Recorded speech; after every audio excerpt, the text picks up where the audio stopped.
Olá, meus queridos irmãos, sejam todos bem-vindos ao meu canal. Para quem não me conhece, me chamo Danilo Santiago, sou católico, leigo e sirvo na paróquia de São José Operário, na cidade de Jandaíra, Rio Grande do Norte, pertencente à Arquidiocese de Natal. E como de costume, eu convido você, nesta meditação diária da Palavra de Deus, a tirar um tempo do teu dia para se dedicar ao estudo das Sagradas Escrituras. E a liturgia de hoje nos propõe um texto belíssimo. É o Evangelho de Jesus Cristo, segundo São Mateus, capítulo 25, versículos do 14 ao 30. E aí eu já convido você também a pegar a sua Bíblia, para que a gente acompanhe o texto que vamos meditar. Mas antes disso, eu convido você a rezar junto comigo. Pedir sobre nós a unção do Espírito Santo. Em nome do Pai, e do Filho, e do Espírito Santo. Amém. Pai, que neste dia abra-nos o coração para entender a Tua Palavra.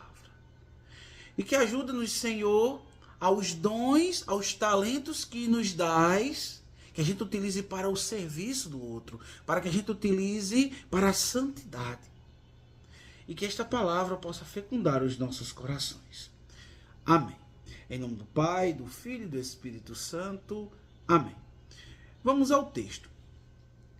Primeiramente, o texto ele vai nos apresentar uma parábola. E que parábola é essa? É a parábola dos talentos. E aqui eu quero fazer uma pergunta para você.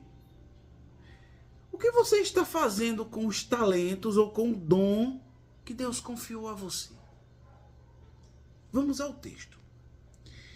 Primeiramente, Jesus ele está no seu quinto discurso, que o evangelista Mateus vai nos apresentar, que é um discurso escatológico, sobre o fim dos tempos. E logo após Jesus ter contado uma parábola das 10 virgens, onde ele conclui com apelo à vigilância. Por quê? Porque não se sabe o dia nem a hora que Jesus voltará. Ele inicia uma nova parábola, que é a parábola dos talentos.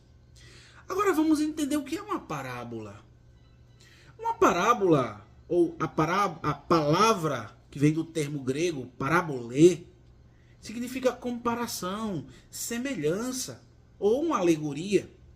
E Jesus utilizava esse recurso literário para quê? Para facilitar a compreensão de sua mensagem. Então, parábola é isso. Era uma forma que Jesus utilizava para melhor explicar e para que o seu público, os seus discípulos ou a multidão entendessem a sua mensagem.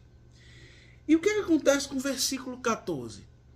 Ele vai dizer que um homem, viajando para o estrangeiro, chamou seus servos e entregou-lhes seus bens. Primeiramente, que bens são esses? Os bens aqui é os dons espirituais, ou carisma. Esse Senhor aqui a gente pode interpretar como Deus ou como o próprio Jesus. Então, quando nós vemos aqui os seus bens, Deus confiou a cada um seus dons. Ou algum dom específico. Meu irmão, minha irmã, o que é que você está fazendo com o dom que Deus te confiou? A gente vê que tem tantas pessoas que receberam inúmeros dons de Deus que não utilizam da forma correta. E da forma que edifica o outro, edifica o irmão. Veja, quantas pessoas têm o dom de cantar, mas utiliza muitas vezes, ou muitas das vezes, o dom, a voz, aquela graça que Deus deu de forma errada. Quantas vezes Deus te deu o dom de pregar, de ensinar, mas muitas vezes você não utiliza o dom que Deus te deu para a edificação da igreja, para a edificação dos irmãos. E aí nessa parábola Jesus vai falar sobre 3 servos. E a cada um desses servos, ele vai dizer que o homem, o senhor desses servos, dá talentos. Ao primeiro deu 5 talentos, ao segundo deu 2 talentos e ao terceiro deu 1 talento. Isso de acordo com a capacidade de cada um, como o versículo 15 vai dizer. Então, quem recebeu 5 talentos conseguiu multiplicar mais 5. E o que recebeu 2 talentos, multiplicou mais 2. Mas esse que recebeu 1, escondeu o talento. Agora, veja que talento aqui é uma unidade de peso. Por quê? Porque na época Jesus utilizou isso para ajudar as pessoas a entender, ou seja, para ajudar os discípulos. Porque essa unidade de peso, o talento, era mais ou menos 35 quilos de ouro. Então era o quê? Era utilizado ou usado como um valor monetário. Era o sistema monetário da época. Então Jesus utiliza esse sistema monetário para falar sobre os dons espirituais. Meu irmão, minha irmã, eu não sei se você está hoje desanimado, mas saiba que o Senhor te deu um dom. Saiba que o Senhor te deu essa graça, esse carisma, para que você anuncie a palavra, para que você administre com sabedoria o dom que Deus te deu. E aí o que acontece? Perdão. Vai chegar o momento em que o Senhor vai voltar. E o versículo 19 vai dizer o seguinte: depois de muito tempo, o Senhor daqueles servos voltou e pôs-se a ajustar conta com eles. Meu irmão, aqui o Senhor, como eu disse logo no início, podemos utilizar como Deus, mas também podemos utilizar como a imagem de Jesus, que um dia voltará. Jesus um dia voltará para julgar os vivos e os mortos. Então, quando ele voltar, nós vamos ter que prestar contas a Jesus dos dons que ele confiou a nós, da nossa vida, dos nossos carismas. Ou seja, os 2 primeiros, o que é que o Senhor vai dizer no versículo 21? Disse-lhes o Senhor: muito bem, servo bom e fiel, sobre o pouco fostes fiel, sobre o muito te colocarei. Vem alegrar-te com o teu Senhor. Ou seja, aqui é a recompensa do servo bom e fiel. Ou seja, se alegrar com o Senhor. E essa alegria aqui do Senhor é a Jerusalém Celeste. Meu irmão, o servo bom e fiel é aquele que trabalha, é aquele que utiliza seus dons para fazer aquilo que é a vontade do Senhor. Então, quando se faz isso, tem uma recompensa. Meu irmão, minha irmã, eu e você, nós precisamos dessa recompensa. E essa recompensa é o céu. E para que a gente chegue lá, a gente precisa administrar bem os dons que Deus nos deu. E o mais triste de tudo isso é que muitos fazem como esse servo que recebeu só um talento. Veja, o que é que ele fez?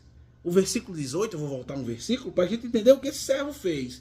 Mas aquele que recebeu um só, tomou e foi abrir uma cova no chão e enterrou o dinheiro do seu senhor. Ou seja, aquele servo que recebeu apenas um talento, aquele foi um servo preguiçoso, um servo que não quis utilizar os seus dons para o reino de Deus. Veja, quantas pessoas são como esse servo infiel, esse servo mau. Por quê? Porque recebeu os dons que Deus deu, mas não utilizou para enriquecer o reino de Deus. Agora, o que foi que aconteceu com esse servo ruim?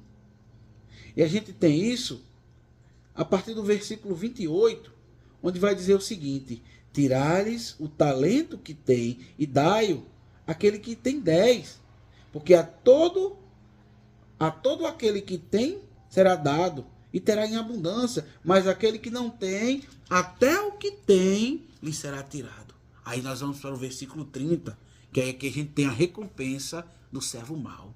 Olha o que é que o versículo 30 vai dizer. Quanto ao servo inútil, observe que ele chama de servo inútil. Que palavra dura. Servo inútil, alguém que não serve, não presta. Lançai-o fora nas trevas. Ali haverá choro e ranger de dentes. O que significa esse choro e ranger de dentes? É uma punição, é um castigo pelo servo infiel, pelo servo ruim. Meu irmão, que eu e você não sejamos esse servo ruim. Pelo contrário, busquemos ser o servo bom e fiel, aquele servo que administrou bem os dons que o Senhor nos deu. Então que em nome de Jesus essa palavra fecunde os nossos corações. Que Deus te abençoe, meu irmão, que Deus te abençoe a tua família, que Deus te abençoe os teus negócios. Mas se lembre que Deus confiou a você muitos dons. Então utilize esse dom que Deus te deu para o enriquecimento do reino de Deus. Louvado seja nosso Senhor Jesus Cristo, para sempre seja louvado.